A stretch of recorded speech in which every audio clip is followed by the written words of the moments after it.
कैसे हो दोस्तों। तो दोस्तों आज मैं आपको बताने वाला हूँ वॉशिंग मशीन के कुछ ऐसे सीक्रेट पॉइंट जिससे कि आपकी वॉशिंग मशीन काफ़ी लंबे समय तक चले और वॉशिंग मशीन जो है कम ख़राब होए, ख़राब ही नहीं होए। तो आज मैं देखो, सबसे पहले तो क्या होता है कि आप जो है ना वॉशिंग मशीन जैसे नई नई लाते हैं तो वो गारंटी में होती है। तो 5 साल की, 4 साल की या 3 साल की गारंटी होती है। तो उसको आप जो है कैसे भी करके यूज़ करते हैं, कैसे भी करके उसका टाइमर कैसे भी घुमा दिया किसी तरीके से। तो क्या होता है, जब तक वो गारंटी में होती है तो कोई दिक्कत नहीं, कोई प्रॉब्लम नहीं होती है, क्योंकि गारंटी में भाई फ्री में आगे कंपनी वाला ठीक करके जाएगा, कोई प्रॉब्लम नहीं, ना कोई पैसे देना होगा। लेकिन जब वो गारंटी से बाहर हो जाती है तो उस वक्त भी आप जो है उसको ऐसे ही उसको इस्तेमाल करते हैं। तो आज मैं आपको बताने वाला हूँ कि जैसे जैसे वॉशिंग मशीन के जो टाइमर होते हैं ना, जैसे आप घुमाते हो, चाहे वो वॉश का टाइमर हो या स्पिन का टाइमर हो, तो उसको बार बार नहीं घुमाना चाहिए। क्योंकि आप जो है ना बार बार जैसे मोटरसाइकिल की चाबी होती है ना, इस तरीके से उसको ऐंठ देते हैं। तो लेकिन क्या होता है, ठीक है जब तक चल रहा है चलता रहता है, लेकिन जब ख़राब होता है तो ख़राब हो जाता है वो।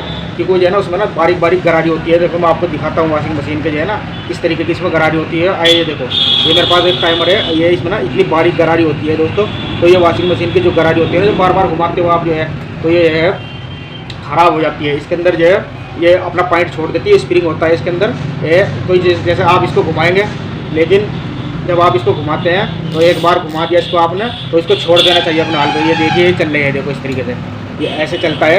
और लेकिन इसको ना अगर आप वापस घुमाते हैं और बार बार घुमाते हैं तो ये जो है ख़राब हो जाता है। तो इसलिए जो है वॉशिंग मशीन के जो टाइमर होते हैं उसको बार बार नहीं घुमाना चाहिए। उसको अगर मान लो लाइट भी भाग जाती है, लाइट चली जाती है, तो उसको जो है ना छोड़ देना चाहिए।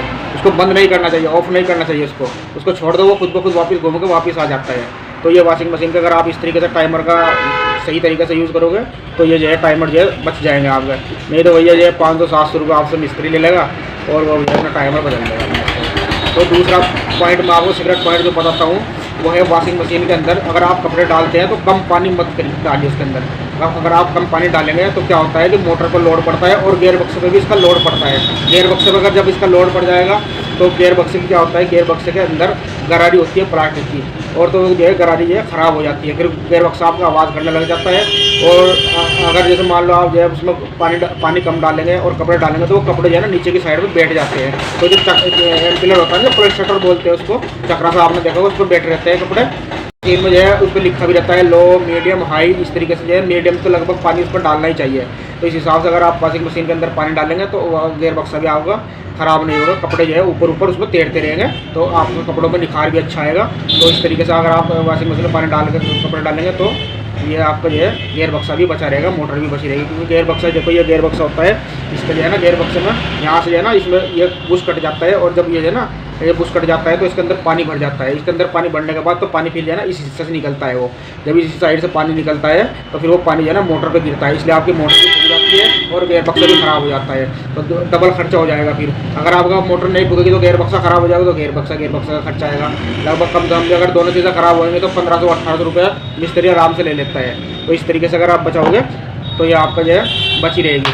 और एक चीज़ और मैं बता देता हूँ दोस्तों आपको, इसका यूज़ सबसे ज़्यादा होता है घरों में, वो होता है कि दरी और कंबल।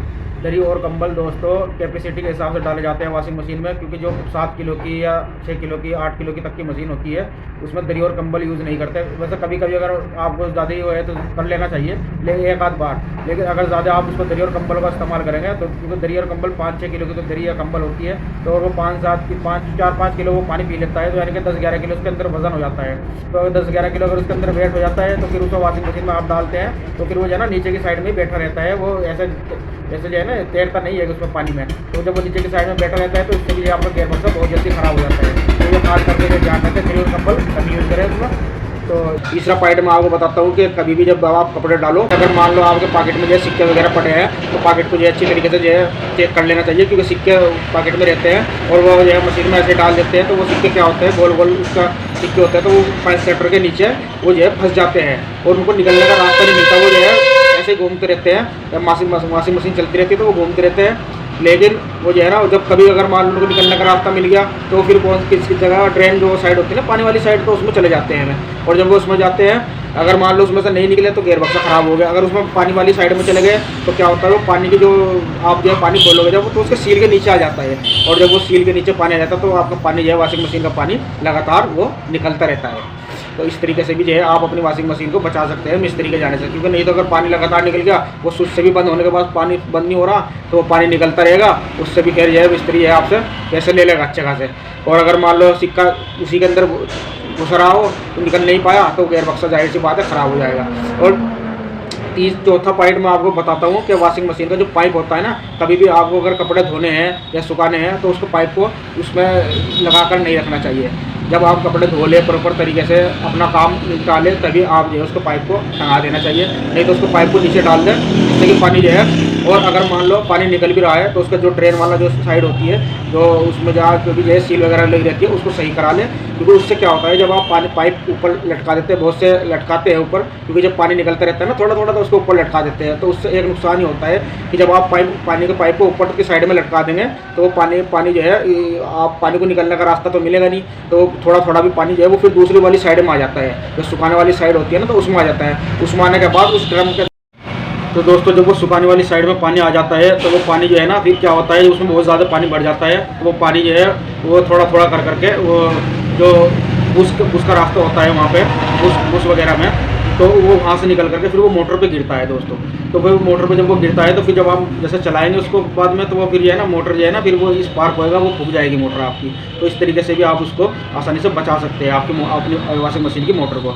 और एक मैं आपको पॉइंट और बता देता हूँ कि वॉशिंग मशीन में जब भी आप कपड़े डालें, मान लो ड्रायर वाली साइड में जब आप कपड़े डालते हैं ना तो उसको गुच्छा बना करके मतलब जो है ना इस तरीके से जो है मतलब इस तरीके से मत डालें उसमें करके, उसको थोड़ा सा जो है ना हिला सीखे जो है ना कपड़े को जो है थोड़ा खोल सीखे इस तरीके से डालें। और उसको ना जब आप कपड़े बहुत सारे उसमें भर देते हैं, ऊपर तक के भर देते हैं उसमें कपड़े, तो उसको ना दबाना नहीं चाहिए, क्या मतलब कपड़ों को खूब दबा देते हैं ऐसे करके, तो उससे क्या होगा कभी कभी सील भी फट जाती है उसकी, जब आप नीचे से दबाते हैं ना उसके नीचे सील लगी रहती है वो फट जाती है। और एक बात मैं आपको और बता देता हूँ, जब आप कपड़े मतलब उसमें डाल देते हैं तो इसकी टेप आती है, वो टेप जरूर लगा लें। दूसरी बात इसमें जो है ना चलती हुई मशीन में कभी भी जब मशीन चलती रहे तो उसमें कपड़े नहीं डालना चाहिए। इस तरीके से मान लो मशीन चल रही है तो आपने कपड़े डाल दिए, वो क्या होगा कि तेज़ी से चल रही है वो कपड़ा जो है अच्छी तरीके से नहीं डल पाता है उसके अंदर, तो वो कपड़ा जो है वो साइड में आ जाता है, क्योंकि साइड में उसकी जगह होती है, उसके गैप होता है, तो वो कपड़ा जो है वहाँ पर गिर जाता है, फिर आपको हाथ जाने का उसमें रास्ता भी नहीं मिलेगा, उसमें हाथ नहीं जा सकता है। अगर आप हाथ धोगे तो फिर प्रॉब्लम ज़्यादा हो जाएगी। तो इसलिए जो है ना उसमें जो है कपड़ा फिर वो जो है कपड़ा जो है साइड में उसके नीचे एक साफ होती है उसमें फंस जाता है, फिर वो मोटर तो इधर चल रही है वो तो अपना काम करेगी, तो वो मोटर को फिर लोड पड़ता है उस पर, फिर मोटर वो कपड़ा जो फंस जाता है वो जाम हो जाती है मोटर, तो इस तरीके से भी आपकी मोटर हो जाती है। तो ये जब आप कभी भी ये 6 महीने में या साल भर में तो अपनी वॉशिंग मशीन को जो है ना इस तरीके से मतलब जो है सर्विस कराते रहना चाहिए, क्योंकि जो पल्सेटर होता है ना उसके नीचे इतनी डस्ट उसके अंदर इतनी जो है गंदगी उसके अंदर जमा हो जाती है सर्फ की, जिसकी वजह से जो है कपड़ों में अच्छी तरीके से निखार नहीं आ पाता है। और कभी कभी तो ऐसा भी हो जाता है कि मतलब उसके अंदर इतना गंदगी हो जाती है कि बच्चों के अगर मान लो आपने एक बार धो दिए कपड़े और बच्चों को पहनाते हैं तो उसमें जो है बच्चों को हेल्थ का जो है ना वो प्रॉब्लम होती है, तो उसमें स्मेल आती है, वो गंदगी बहुत ज़्यादा डस्ट होती है। इसलिए 6 महीने में साल भर में कभी ना कभी तो आपको सर्विस करा ही लेनी चाहिए वॉशिंग मशीन की, उसके अंदर डस्ट जमा जाता है। और एक लास्ट पॉइंट मैं आपको बता देता हूँ, अपनी पॉकेट से कभी भी जो है कील वगैरह हो स्क्रू वगैरह हो ये सब निकाल लेनी चाहिए, क्योंकि आप अगर मान लो सुखाने वाली में या धोने वाली में वो कीलें चली जाएंगी तो वो काट देंगी उसको, और अगर मान लो सुखाने वाली में चली गई तो सुखाने वाली में जो सील लगी रहती है तो उसकी रबड़ की सील होती है वो तो कील वगैरह स्क्रू वगैरह उसको काट देंगे तो पानी तब भी लीक हो जाएगा, वो मोटर बिगड़ेगा, तो ये मोटर बिगड़ेगा। तो ये कुछ पॉइंट थे मैंने आपको जो बताया है, अच्छी प्रकार से आपको समझा दिए है, और बढ़िया अपना चलाइए मशीन को और तरीके से चलाइए। जो सेमी ऑटोमेटिक जो वॉशिंग मशीन होती है इसके लिए मैंने आपको ये पॉइंट बताया है। तो दोस्तों वीडियो अच्छी लगी तो वीडियो को लाइक कीजिए और चैनल को सब्सक्राइब जरूर कीजिए। थैंक यू वेरी मच, अपना ख्याल